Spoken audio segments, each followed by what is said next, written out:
गणेश पूजा का रहस्य। अध्याय 1।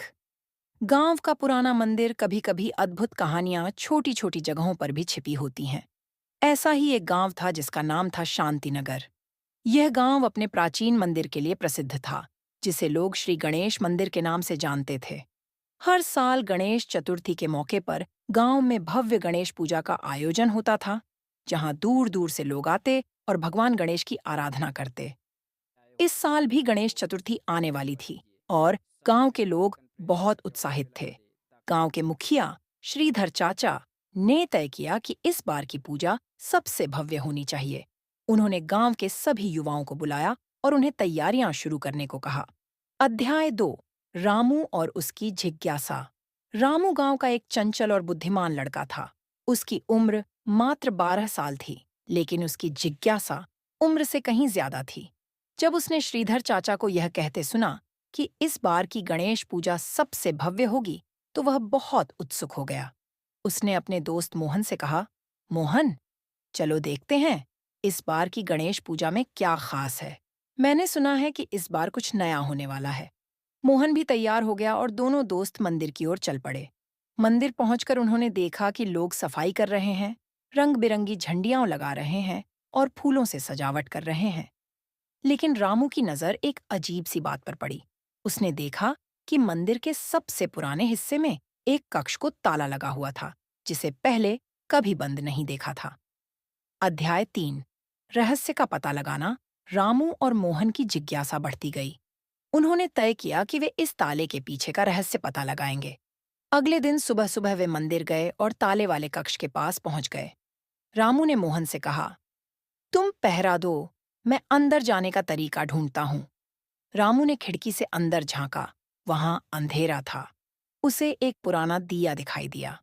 उसने दिया जलाया और देखा कि कमरे के अंदर एक पुराना बक्सा रखा हुआ था। रामू ने बक्से को खोला और अंदर से एक पुरानी पांडुलिपि निकली। पांडुलिपि के ऊपर लिखा था, श्री गणेश का रहस्य। रामू ने पांडुलिपि को मोहन को दिखाया और दोनों ने मिलकर पढ़ना शुरू किया। अध्याय 4।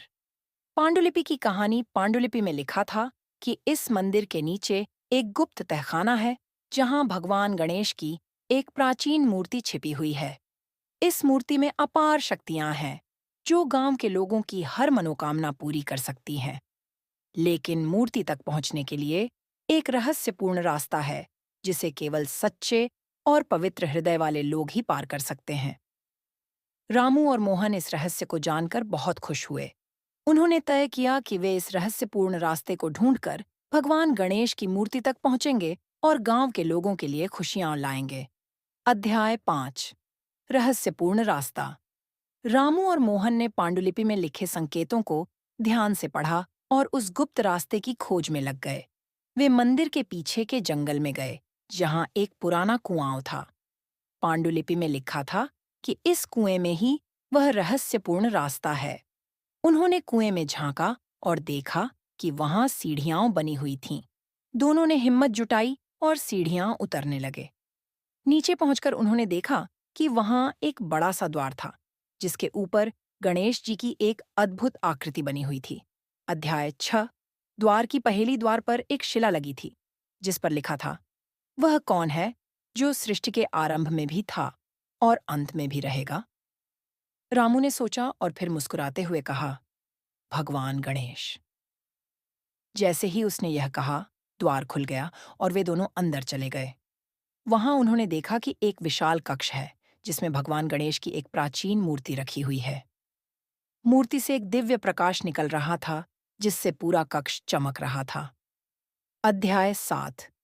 मूर्ति की शक्ति। रामू और मोहन ने मूर्ति के सामने सिर झुकाया और प्रार्थना की। तभी उन्हें लगा कि कोई उन्हें देख रहा है। उन्होंने पीछे मुड़कर देखा तो वहां एक साधु खड़े थे। साधु ने मुस्कुराते हुए कहा, तुम दोनों सच्चे और पवित्र हृदय वाले हो, इसीलिए तुम यहाँ तक पहुँच सके हो। साधु ने बताया कि यह मूर्ति गांव के लोगों की खुशियों का प्रतीक है और इसे पूजा के समय सार्वजनिक किया जाना चाहिए, ताकि गांव के लोग भी इसकी दिव्यता का अनुभव कर सकें। अध्याय 8। गणेश पूजा का महोत्सव। रामू और मोहन ने साधु की बात मानकर मूर्ति को मंदिर में लाने का निर्णय लिया। अगले दिन गणेश चतुर्थी थी। पूरे गांव को जब इस मूर्ति के बारे में पता चला, तो सभी लोग बहुत खुश हुए। गणेश चतुर्थी के दिन मंदिर को बहुत ही सुंदर तरीके से सजाया गया। रामू और मोहन ने मूर्ति को मंदिर के गर्भगृह में स्थापित किया। गांव के सभी लोग वहां इकट्ठा हुए और भगवान गणेश की आरती की। अध्याय 9। गांव में खुशियां। उस दिन से गांव में खुशियां लौट आईं। गांव के लोगों की सभी समस्याएं धीरे धीरे सुलझने लगीं। फसल अच्छी होने लगी, पानी की समस्या दूर हो गई और गांव में सुख शांति का माहौल बन गया। रामू और मोहन गांव के हीरो बन गए।